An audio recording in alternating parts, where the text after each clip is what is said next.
Good morning and good afternoon, everyone, depending on where you are. We'll get started here in just a moment. We're allowing people to filter in from the lobby.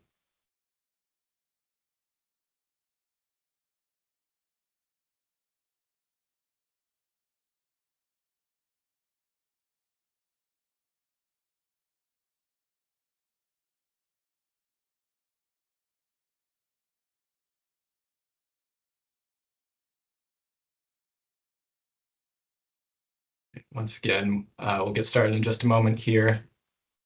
Waiting for a few more people to join the lobby so we can reach critical mass, and we'll get started here shortly.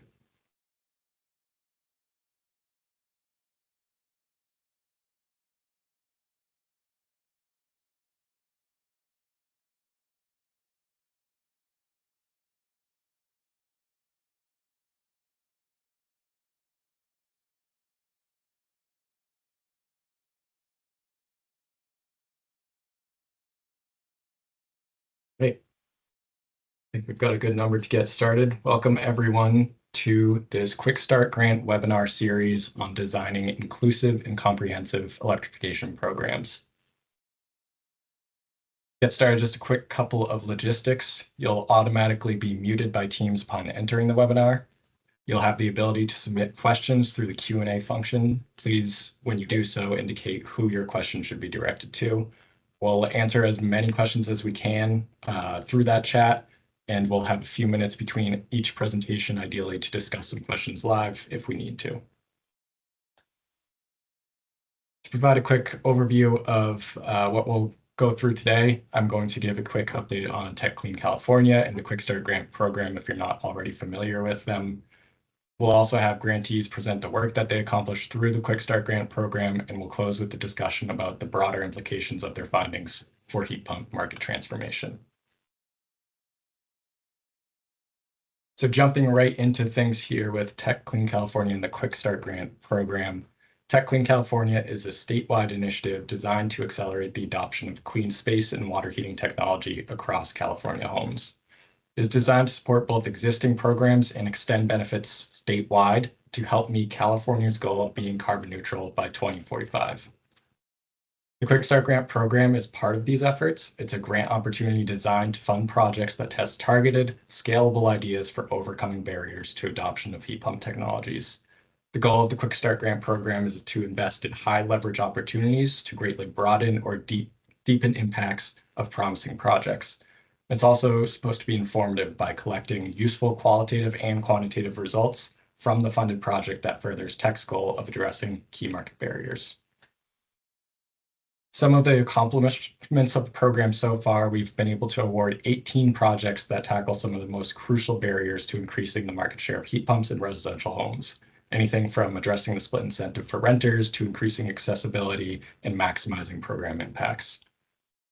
The projects that you'll learn more about today cover comprehensive strategies for inclusive electrification, how we can be more intentional about our approach to ensure that everyone is able and interested in participating. Our presenters will discuss the challenges faced by low and moderate income households and how they manage to overcome those barriers. Each presentation will discuss key lessons learned from their experience implementing their grant projects and actionable recommendations for how we can continuously improve how we serve Californians throughout this market transformation effort. Following each of the grantee presentations, again, we will hold a conversation around next steps and the bigger picture for bringing these concepts to scale.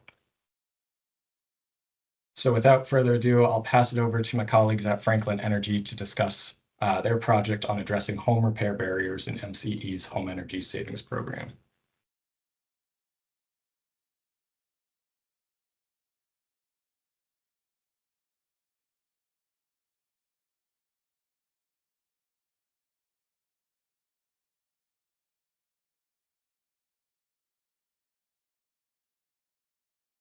ECE, you're on mute. Can you hear me? Yep, you're good. Perfect. All right. And can everyone see the screen? Yes. Perfect. All right. Desmond, thank you so much for the handoff. I appreciate it. Like he said, today we're going to be addressing home repair barriers in MCE's Home Energy Savings Program. My name is Isai Reyes, and I'm with Franklin Energy. Also here today with me is Brett Bishop from Franklin Energy. And also another co-author of our paper is Eric Perez. And I wouldn't be here without both of them. So thank you so much to both of you. So today's research question is, what would happen if an income qualifying program could cover the repairs needed for electrification measures to go through? All right. So market barriers. We find that in the MC Home Energy Savings Program's territory, a lot of homes are typically built between the 1930s and 1970s and often lack the infrastructure needed to take on modern electrical appliances, such as heat pumps. Essential upgrades such as electric panel expansion, improved ventilation, structural integrity improvements are crucial, but typically land funding just because our public programs typically don't fund those types of repairs. So although our programs can outline what repairs are needed, funding constraints prevent us from being able to do those upgrades. And so therefore they're not covered under our current programs.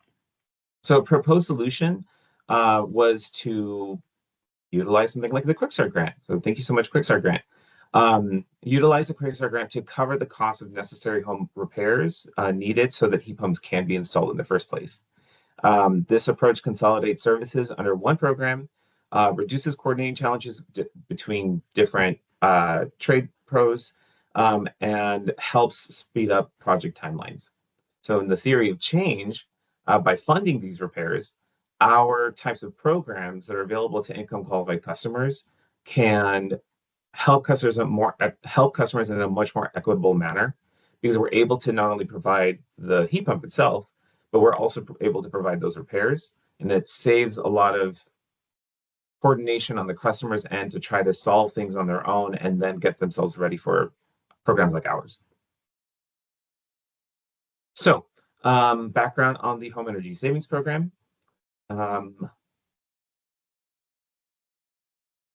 of course, I'm getting a, okay. Okay. Efficiency and Electrification Direct Install Program. That is our moderate income program. It's a direct install program for those who are income qualified and live in a single family home. You could be an owner or renter, and we define single family as 1 to 4 units. Income qualifying is defined as 200 to 400% between the federal poverty line.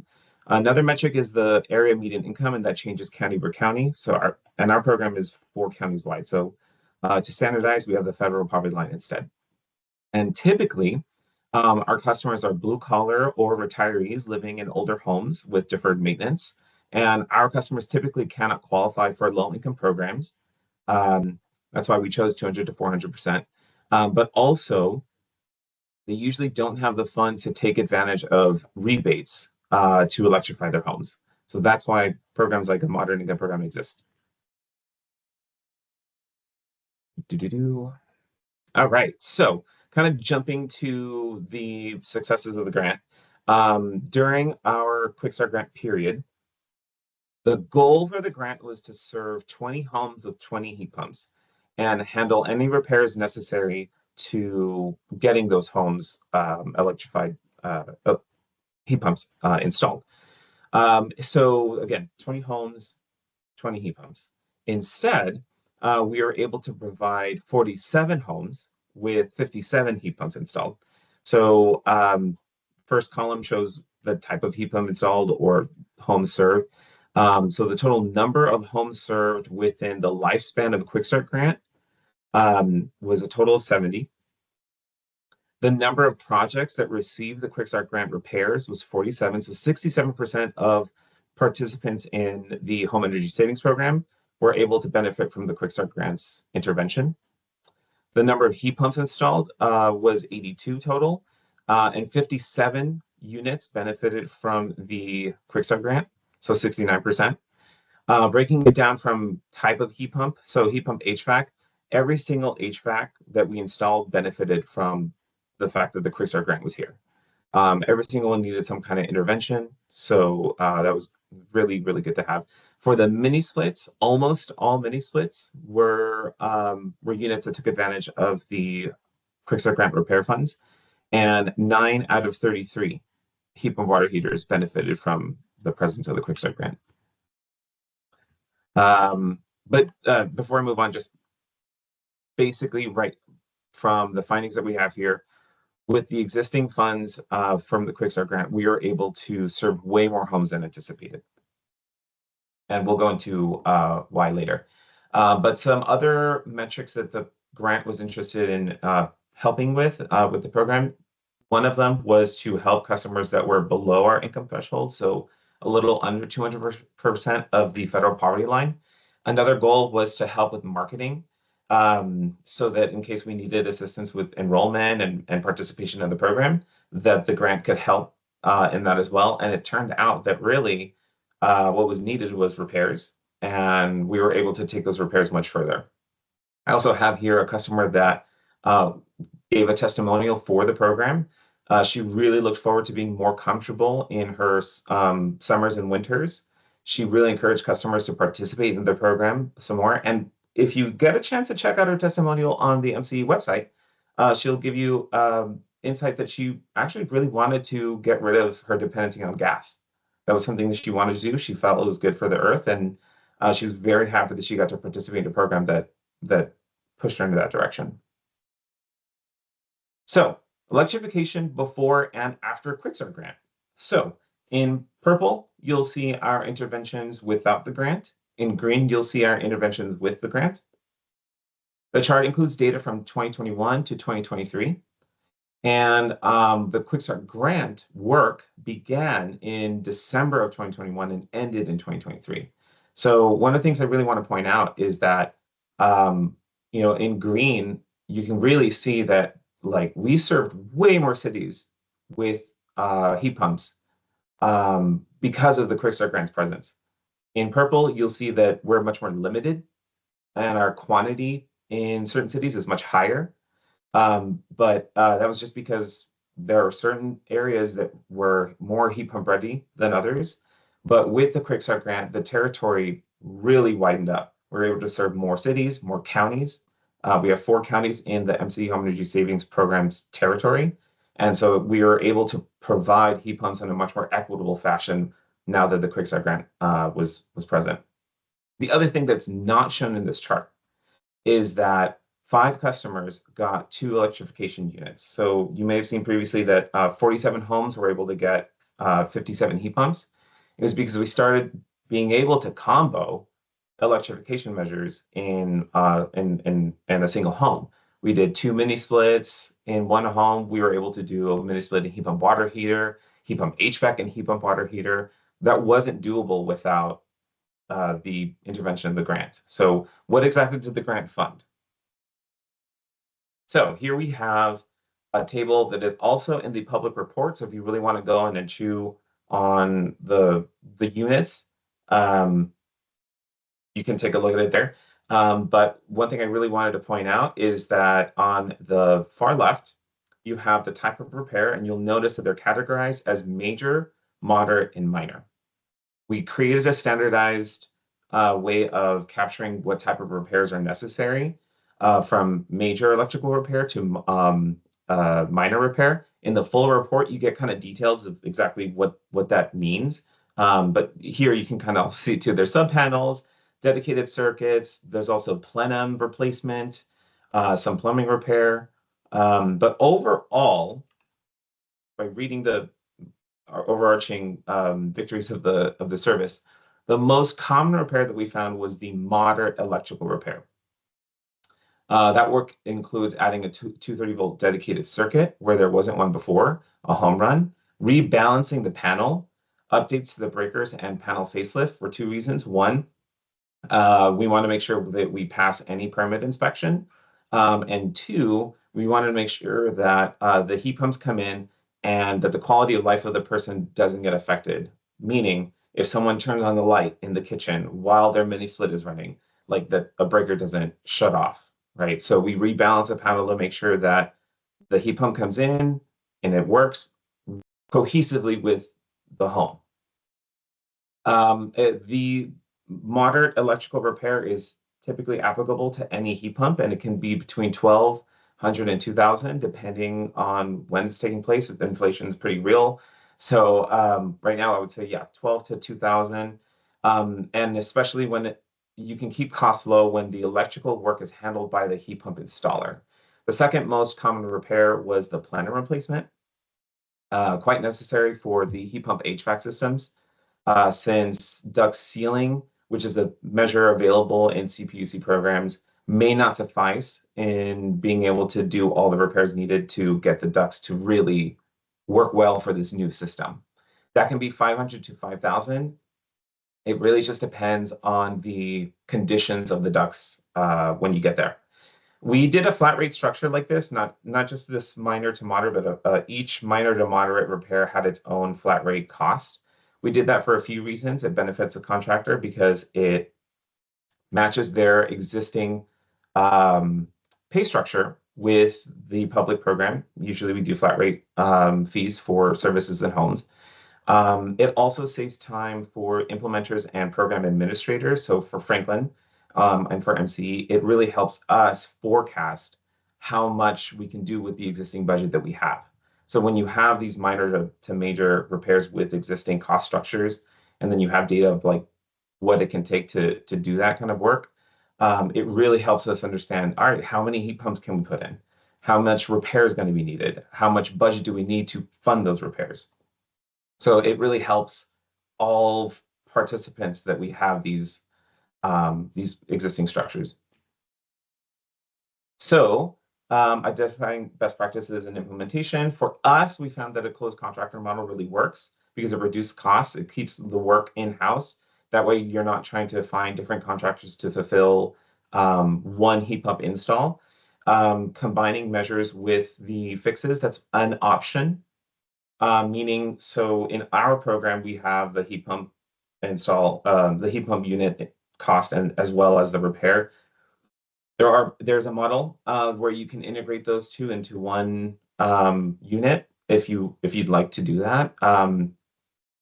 For us, what really worked was the tiered repair cost, because not every home is the same and not every repair is the same. Even though moderate repair was the most common, it doesn't mean that it's the only repair that's going to occur.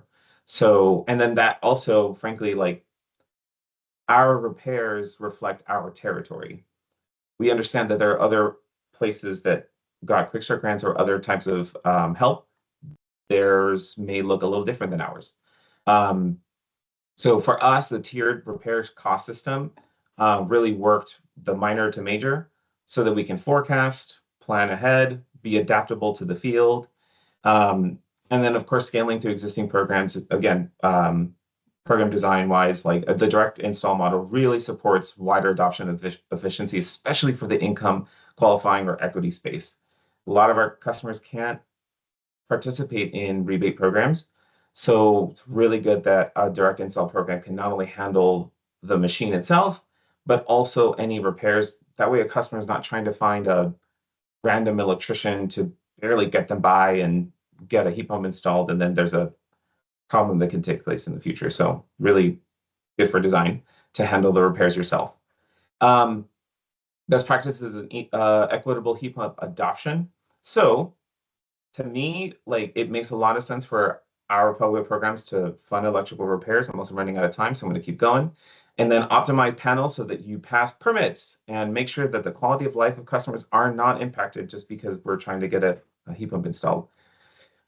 Next steps for us at the Home Energy Savings Program, we are able to expand income qualification so that we have greater access to, we give greater access to customers to get heat pumps installed. We were also able to get the Transformative Climate Communities grant in the city of Richmond that's going to cover these type of repairs and more. So there are funding opportunities out there that want to cover the repairs and improve other quality of life aspects to participants. And then for statewide scaling, leveraging programs, fostering partnerships, encourage collaboration between government agencies, utilities, nonprofits, organizations, to pool different resources. Understanding your territory is going to be super important to scaling programs. And yeah, being able to cover repairs is super duper important. If you have any questions, my name is Isai. Pleasure to meet all of you. I hope you have a great time with the rest of the webinar today. Again, huge shout out to MCE for the Home Energy Savings Program, Brett Bishop, and Eric Perez, my coworkers that really helped make this grant possible. So thank you, everyone. And I got 8 seconds left. Excellent timing. We do have a couple of questions that we can run through really quick before switching over to the next presentation. First one that I'll ask you is, was there an evaluation of the home's existing electric demand relative to panel capacity and service from the utility? And did any of the projects entail service upgrades? I'll take that one. The panel load calculations are bottom up. Couple of different reasons for that. We really streamlines the permit process when you do bottom up build, because that's what our building departments are accustomed to. Also, we didn't have access to interval data by which to do the demand methodology. So. Thank you. And then one more question, and then I'll have you answer the next few in the chat section or the Q&A section. But EC, for your closed contractor model, how did you vet the contractors? What were the requirements that you had for them, and what trades did you use? Well, Brett and I both looked for contractors that we've worked with in the past. Contractors that so the contractor that we used here specifically, also in all photographs in the presentation today, participated in the low-income weatherization program, where they had experience with HVAC replacement. So we knew that they were able to work in the income qualifying space, work in equipment in homes. And Brett, you're more involved with actual contractor engagement. Yeah, I was just thinking that, in the prior programs that we run with this subcontractor, we found really high quality installations, and that is a big I mean, not just from a customer service perspective, which is huge and crucial, but when you want to make sure that you have optimized energy outcomes, like the quality of the installation is a very big determinant on what we see, at meter impacts. So both customer service, installation quality, and then prior experience that they were able to scale as needed. So yeah. Great. Well, thank you all for this presentation, the amazing work that you've all done. Again, if you want to learn more, please see that link in the presentation here. There's a lot more that could be covered than what we are able to in 15 minutes in the report. So please take a look once we are done with this webinar. And for those on the Franklin team, there's a few other Q&A posts, if you could just address those in the chat and Q&A function. All right, and I see Hanaro is on camera, and I will pass it over to you to pick up from here. Thank you, Desmond. Good morning or good afternoon to everyone. My name is Kanaro Bugarin, and along with me, Jalen Choi will be presenting on the results of our grant. This is a Bassett Avocado Heights Advanced Energy Community, and the logo there represents, and I'll speak to a little bit the fact that this QSG, the Quick Start Grant, was an initiative that was part of a larger effort. So we'll jump into the next slide. So the research questions that drove our project included not just these, but a number of others. And I'll speak to them a little bit because I think it's important to emphasize. And we start with, how do we establish trust and create community champions, right? I think that in terms of building an equitable energy transition, we need that word of mouth and that trust within the community to be able to create the type of awareness that we want to establish about the technology and the benefits of the technology. We are also looking to understand how we can help homeowners understand their overall journey, right? As we want them to think through a more long-term approach for whole home electrification. Additionally, we were looking to understand the cost associated with heat pump water heaters that are specific to some of the low-income households where we know and understand that deferred maintenance and overall maintenance is just not perhaps kept in the same way that in other homes. Additionally, we were driven to understand what it takes to leverage the capability of the heat pump water heater as a thermal battery. I'll speak to that later in the next steps. Unfortunately, we didn't get to do as much of that analysis. And then finally, how do we make heat pump water heaters more generally accepted in low-income communities and ease the concern of higher utility bills from fuel switching? That's generally the case still, and we want to make sure that we understand how to move forward from the perception to the reality that comes from understanding the benefits overall. Next slide. So I'll speak a little bit about the larger project, which is the BASIC program in the next slide, just to give an orientation of the location. So it is in LA County, east of Los Angeles. It is a community that includes unincorporated LA County, but also surrounding communities and adjacent communities. So it's a total of about 10 communities. And it is predominantly low income, about 80% Hispanic or Latino, probably under 60% or under 60,000 for the average income. And it's also a very high score in the California screen, as you can see there on that image. So not very, perhaps very typical to some of the communities that we are looking to serve as we think through how we do the equity aspect of the energy transition and address the low income and disadvantaged communities across the state and abroad, or and nationally as well. Next slide. So generally speaking, before we jump into the specifics of the results of the QuickStart grant, there are a number of things that we have come to appreciate and understand and are looking to work through when it comes to low income and disadvantaged communities. The first and foremost, is this distrust of energy companies and or the data sharing aspect of programs in general. And it is important to understand and to start with that intentionality of looking to listen, to engage with community, to build relationships with community, and have answers. So the best way that I think of this is to do the opposite of some of what the industry does, which is look to transactions and to sales. Instead, go slow and think through the building of relationships, which means really emphasizing that you're there to educate, you're there to communicate the benefits, you're there for the long term. So building that trust starts by listening, by being slow and intentional about your intentions, or intentional about the long-term benefits that you're looking to create within the community. There's a lack of understanding and the opportunities that come from the technologies themselves. And so again, accessibility to the information is key. We have worked with multi-generational households and families where the youth and the kids, right, are the ones that are championing, they are translating information, they're the messenger for the parents and the decision makers. And so thinking through how we're communicating to both the youth as well as those that are more the seniors within the home is important, obviously within different languages.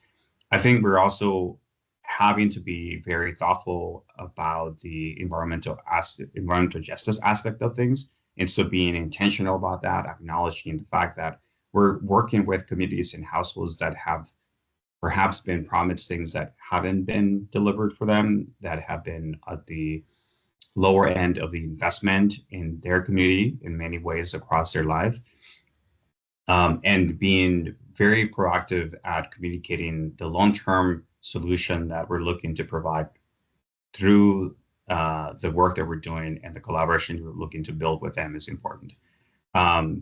The location, where we're looking to understand how we integrate the nuance of each community is important. And so in our case, unincorporated areas have their unique challenges. And so thinking through that and being intentional about how we communicate that we're working with them to build that community is important. And I think that while we are a few years after COVID-19, it did really change a lot of the people's perceptions of what it means to interact and to work with people, and the approachability that we have with one another. And so being mindful of that has also been important. So these are lessons that we've worked through as part of working with both QSG and the larger BC project. And then I'm going to pass it to Jalen for moving on to the specific QSG results.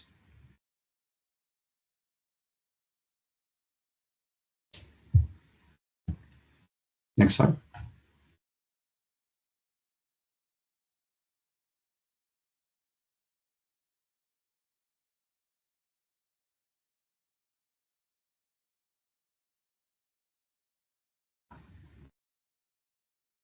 Jalen, are you there? See, his name may be having some technical difficulties. Let me see if I can go into the permissions real quick.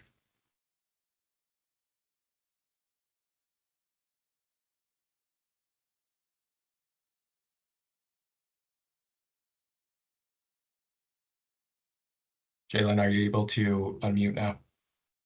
There we go. All right. Yeah, sorry about that. Was unable to unmute and turn on my video, but hello everyone, and thank you, Hinaro, for the handoff. So I'll be covering the activities conducted by BASI within the QSG scope of encouraging residential adoption of heat pump technology.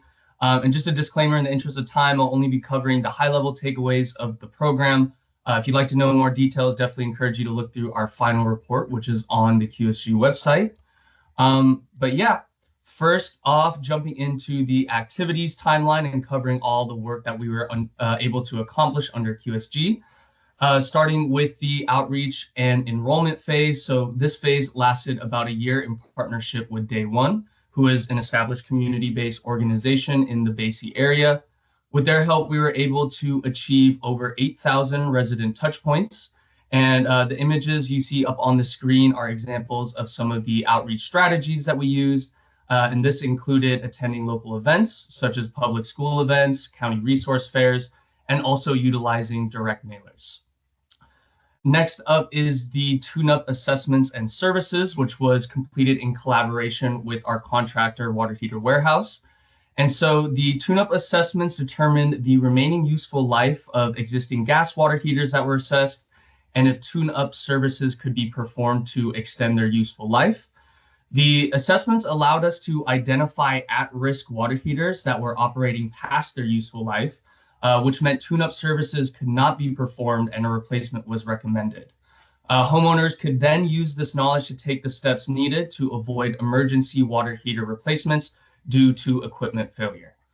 One thing to note is that these assessments and tune-up services were relatively easy and quick to complete, and therefore they were a great introductory service for our team to initially engage with residents and build trust with them.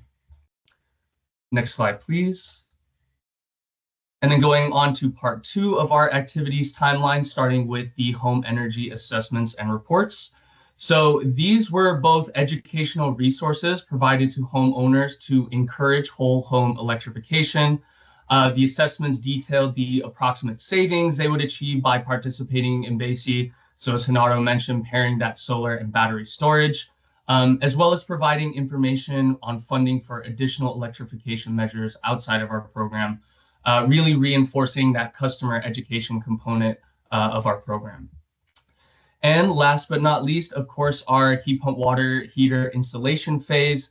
So our program successfully completed 20 heat pump water heater retrofits in just over a year, with our first installation starting in May of 2023. So the installation phase included scheduling, installation, city final inspections, and obtaining rebates. One thing I did want to highlight were some of the significant delays that we experienced, and these were due to dealing with unpermitted structures at the homes we were servicing, long lead times with permitting and final inspections, as well as obtaining rebates post-installation. Next slide, please.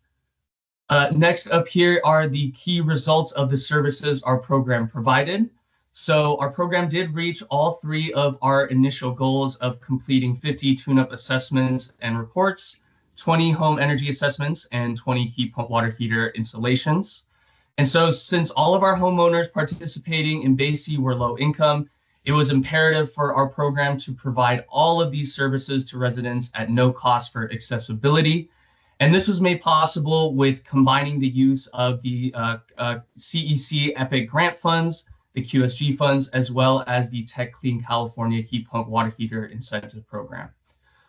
We also have a quote listed next to the table here from one of our homeowners on their experience getting the heat pump water heater through BASE. Definitely offering this service at no cost was huge in encouraging them to make that switch from their gas water heater over to electric. One other thing I want to highlight is because most of the water heaters that we assessed were too old to be serviced, we were only able to conduct 14 tune-up services out of the 50 potential. And so I mention this because the key takeaway here is that programs are really needed to help residents evaluate their current equipment and recommend replacement where needed with energy efficient technology before it becomes an emergency for the homeowner. Next slide, please. And here we have our project cost breakdown across the program. And so the table you see here lists the average cost of each component associated with the 20 installations. And so the top 4 items were necessary for all projects, although the bottom 5 items may or may not have been needed depending on each home's unique needs. This resulted in significant variations in the cost of each project. And we have a metric here to the right of the table. The average cost of the projects due to these upgrades outside of the heat pump water heater unit was just under $5,000 per project. And so with our findings, we believe that the current structure of incentive programs do not provide significant enough funding to offset these various cost components associated with heat pump projects. And so additional funding is needed to make heat pump appliances accessible to homeowners, especially those who are low income. Additionally, this also encourages programs to expand on their eligible cost for rebates to consider all of these different components and upgrades needed on a case-by-case basis depending on each home. Next slide, and I think I will be handing it off to Genaro to close us out, starting with best practices. Thank you, Jalen. So across these different categories, I'll speak to a couple of things that I think we want to make sure we advocate and promote for. On the left there on the screen, project implementation, again, being very intentional in the approach to establishing trust in the community. I think whenever we are working on these low-income programs, that has to be, it has to come across, and we have to be engaging with the community stakeholders that represent the community, that can speak on their behalf. There were a lot of obstacles through this grant, and I think that we have to just be prepared and be open about the need to be flexible and patient and committed to problem solve. Every situation, every homeowner is in some unique circumstance, and we need to be able to address that. Provide a comprehensive and frequent project management support. We did not anticipate this level of support. We were thinking of it as sort of case management support services, but it was required, right? The touch points that we needed to have with each homeowner were by far, were a lot more than we expected. And I think that's what is going to be needed going forward. And so including that in our program design and program budgeting is going to be important as we look to address things in the future. As far as program design, we definitely include community partners, and that often is, it shouldn't be a check the box, and it shouldn't be just at the design stage. We find that it is important to do so throughout implementation and as the project or program has to go through its iterations, continuing to include them in the decision-making process. Include low risk and low commitment services. Jalen mentioned that tune-up service, it was huge. It was huge. It was huge for a number of reasons. Why?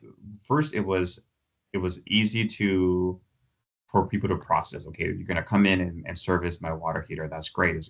I can understand the value that you're providing. But in doing so, we're introducing the fact that there is a better way to sort of heat your home and a better technology. And unfortunately, it has a number of additional costs, but we can prepare you and the home for that. So that's an example of a low risk and low commitment service that can be great to engage with community. Provide ample education materials and customer support services. or channels. I spoke to earlier about the fact that we were working a lot with multi-generational families. And in many cases, it was, the parents, or it could have been like, multiple people at the home, or it was sometimes the kids that were the point of contact, and communicating to each and one of those is important. Finally, for equitable heat pump adoption, layering multiple funding sources is going to be required. And I think we need to be, Isai spoke to this earlier in the first presentation. I think this is going to be needed. And so planning for that is important. And finally, consider community-wide and multi-benefit set of projects. BASE as a whole has a number of initiatives and strategies, and it was helpful to have that synergy across the strategies and programs, so that when you're working within the community, everyone is listening to the ultimate benefit of coming to there. So whether it's EV charging or solar or storage, it's all coming to them with the same messaging of clean energy technologies helping to improve their life, right? So next slide. As far as next steps, so we're continuing to do installations.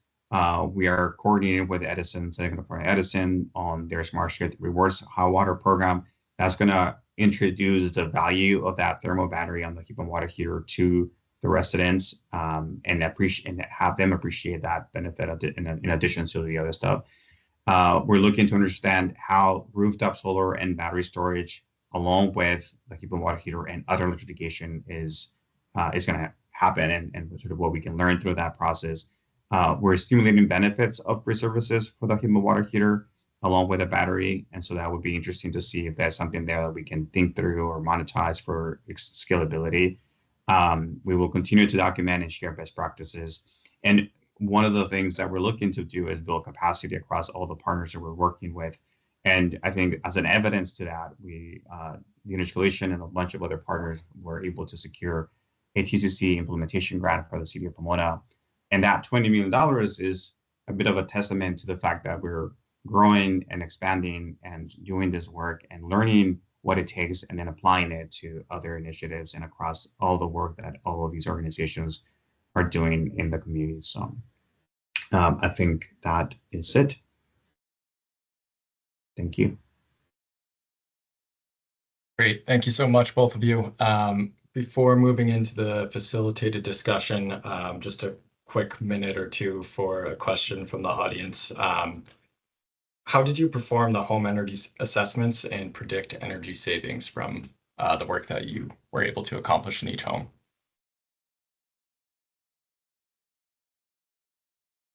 I can start with so we had a contractor, Enso, who did the assessment, and so you can imagine and think about sort of the Hearst rating and those type of assessments, where you look at door blower test door and things like that. There was a software that was used to capture all of the measures and the conditions of the home, and then a physics-based model that was sort of created for that. And based on that, we're looking to create some savings forecast, and that was part of the report that was provided. And so it was more of a modeled approach. But as we did actual improvements, meaning that we introduced solar and then battery storage, each one of those came in with specific savings or impact benefits to the customer. And so there were a multitude of sort of information steps stacked to communicate the benefit of the technologies to the homeowner. Great, thank you so much. For those that ask questions in the chat Q&A function, we'll follow up and post answers to as many as we can when we share the slide deck after this webinar. But for the sake of time, I want to move us into our next section here and have a bit of a collaborative Q&A. So if I could ask the folks from Franklin to also come back on camera to transition here.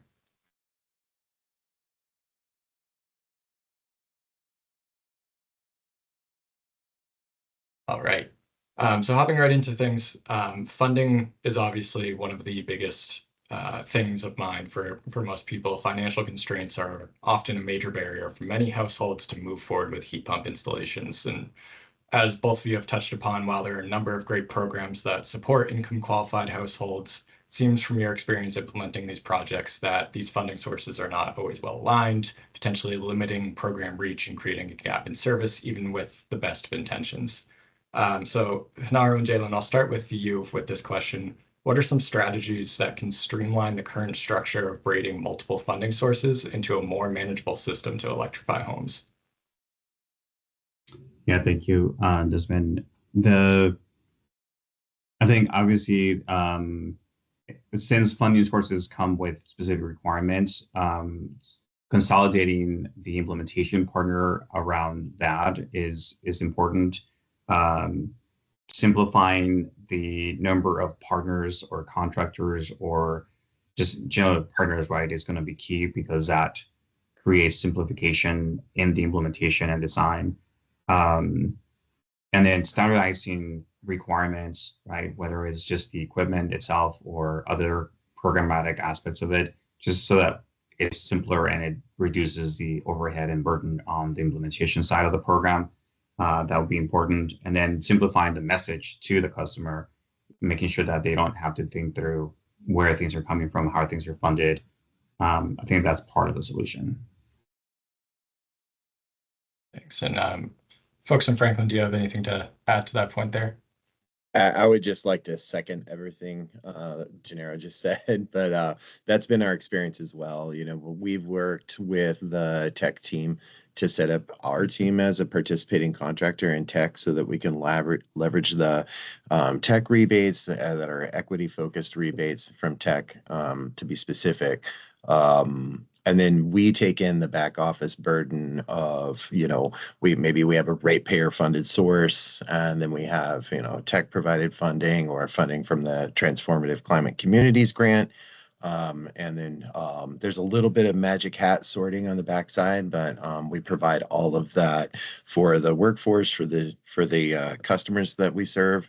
And so, you know, in a complicated landscape, simplification is key, and then just internalizing that work puts it with the professionals that are competent and capable to do it, rather than, you know, having a participant with 3 or 4 different applications presented to them that can be extremely confusing for lay people and customers. So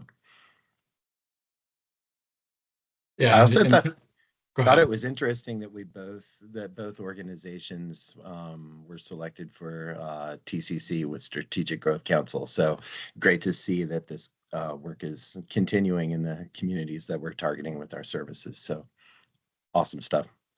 Yeah, absolutely. And it really highlights the value and importance of the work that you bring too. And in a similar vein to that first question, both of you highlighted the value of this proactive planning to motivate homeowners. Could you expand a little bit more on the benefits of implementing proactive measures like water heater assessments and tune-ups to encourage heat pump adoption? Brett, EC, and Eric, I'll start with you on this one. And when we originally launched MCE's Home Energy Savings Program, we decided to incorporate a electrification facing assessment even before the changing of the policies at the CPUC, where, you know, they modified the 3-prong test to the 2-prong test and all that, right? So I think a bunch of people on this call might recall that, but it was very difficult to do fuel substitution for a long time. But when it came around that it was enabled with ratepayer funding, we were already kind of geared up and ready to go with our assessments, as well as, you know, having a good understanding of the market that we were working in and the built environment, that, you know, what barriers were there and present. And so really helped us to hit the ground running when the time came. Yeah, and Hanara, you might have a little bit to add there, and Jalen, about your approach with the tune-ups and assessments, kind of as a foot in the door technique with your community. Could you speak to that a little bit? Yeah, definitely. I can take this one. And Desmond, definitely the tune-up assessments and services were huge for us for initially engaging with the residents, building that trust. You know, the complete heat pump water heater retrofit project can be seen as daunting for some homeowners, you know, due to the cost, the amount of construction, et cetera. So, having the assessments be that low risk, low commitment initial service really got our foot in the door, as you were saying, with these homeowners to establish trust, which we then could build off the momentum to encourage the heat pump water heater retrofits. Another thing I want to add is, starting off with those assessments, I think is really crucial for creating awareness of homeowners about their existing equipment and the need for replacement. And, upon completion of those assessments and services, you've already created the perfect opportunity to have those discussions with homeowners about the potential of switching to electric or heat pump technology. So yeah, just reinstating that those tune-up assessments were a great introductory service, foot in the door to lead us into bigger projects. And one more question here as we close up this facilitated portion before we close out the webinar. Kind of looking at the bigger picture, I've had several conversations with each of you about what it means to design inclusive and comprehensive electrification programs, kind of the whole point of this webinar that we're having today. So from your experience, what are the key strategies for scaling heat pump programs to achieve broader impact and accelerate decarbonization of residential buildings? If you could leave us all with one or two core takeaways, what would those be?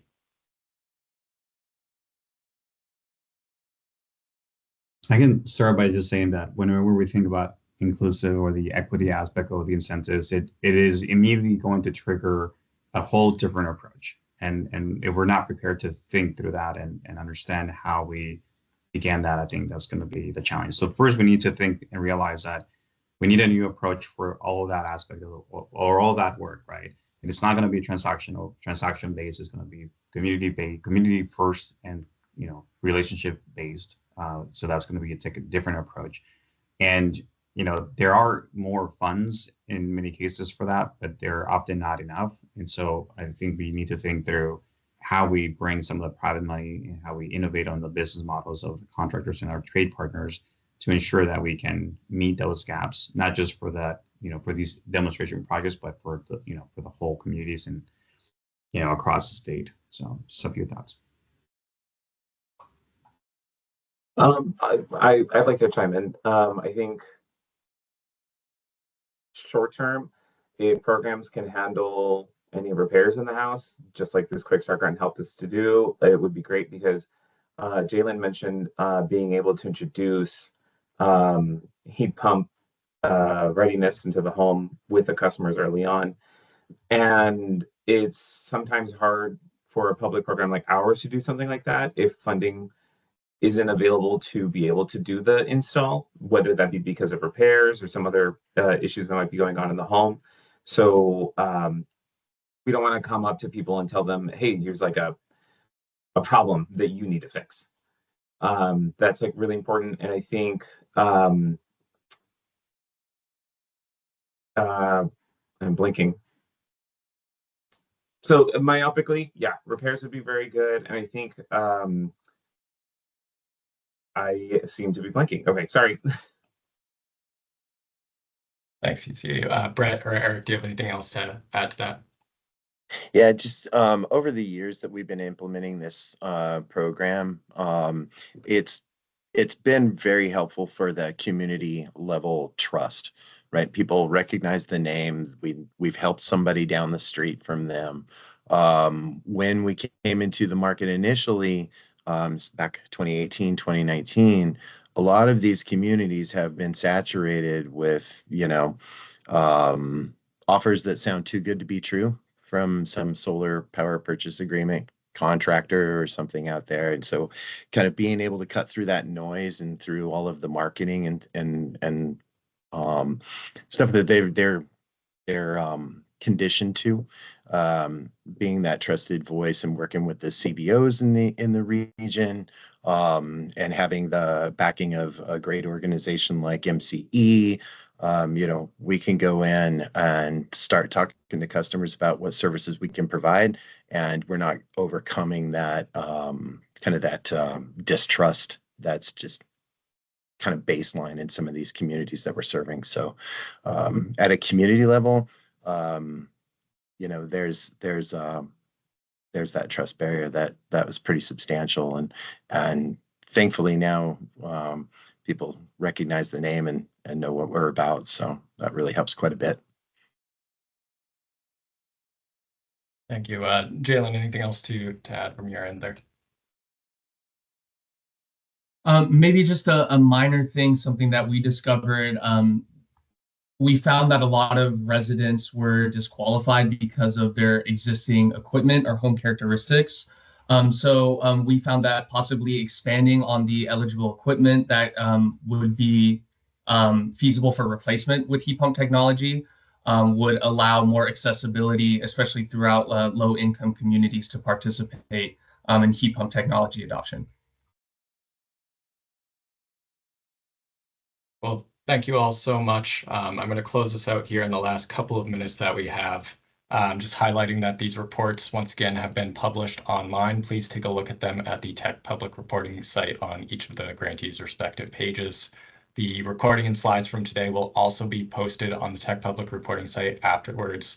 Any unanswered questions from the Q&A and chat features we will try to get to and post along with the slides at the end. But once again, please check out the reports to explore findings from these projects in more detail. There's only so much that can be covered here, and there's a lot of great findings that we'd like to continue to explore. And please check out the other projects as well and their reports that have been published in the past. Also, stay tuned for more Quick Start Grant webinars. We've got a lot more coming up to close out the year. All of these have similarly great findings in different areas, again, trying to target all of these different crucial barriers to heat pump adoption in California and get to that ultimate goal of carbon neutrality. So once again, thank you to our presenters and all of the work that you've done to get here. If you have more information, or for more information, if you have questions, please reach out to Allison and myself. We are happy to speak more about this. And also, please take a look at the grantees slides for their contact information as well. Once again, thank you all for attending, and I hope everyone has a good rest of their day. Thanks, everybody. Thank you. Thank you. Thank you.